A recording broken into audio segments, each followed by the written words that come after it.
হুজুর অনেক কষ্টে আপনার পারমিশন পাইছি, এবার কোনো ওয়াজে কোনো রাজনীতির কথা কবেন না। দূর রাজনীতি সারা ওয়াজই করবো না। রাজনীতির কথা কইলে টাকা পাবেন না। কি মুশকিল, কি জন্য যে অগ্রিম কিছু নিলাম না, 400 কিলোমিটার পথ পাড়ি দিয়ে এই জায়গা চাইছি ওয়াজ করতে। এখন যদি ওরা আমার টাকা না দেয় তাহলে গাড়ি ভাড়া, ক্যারিং খরচ, খাওয়া খরচ, সব খরচ তো আমার বাস যাইব। আচ্ছা ঠিক আছে, রাজনীতির কথা না নাই কইলাম। হুজুর আরেকটা কথা, যদি নৌকা মার্কায় ভোট চান তাহলে 50,000 পাবেন। কি ভেজালে ফেলাই দিল।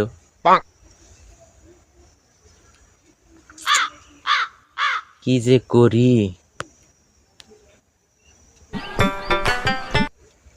আরে রাখেন, আমার দেখে কি দালাল হুজুর মনে হয় যে আমরা টার লোভ দেখান? আমরা টাকা না দিবেন নাই তা ওয়াজ করবো না। দালাল হুজুর পাইছে, নৌকা মার্কায় ভোট চাইতে হইব। আরে হুজুর থামেন থামেন, আপনার হাতে জানে কোন বই? কোন বই মানে? বুখারী শরীফ, বুখারী শরীফ।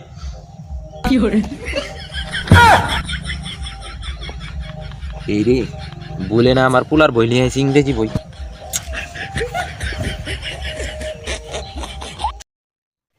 ওয়াজে রাজনীতি হয়, কোনো হুজুর যাতে রাজনীতির কথা কইতে না পারে সেই দিকে লক্ষ্য রাখতে হইব।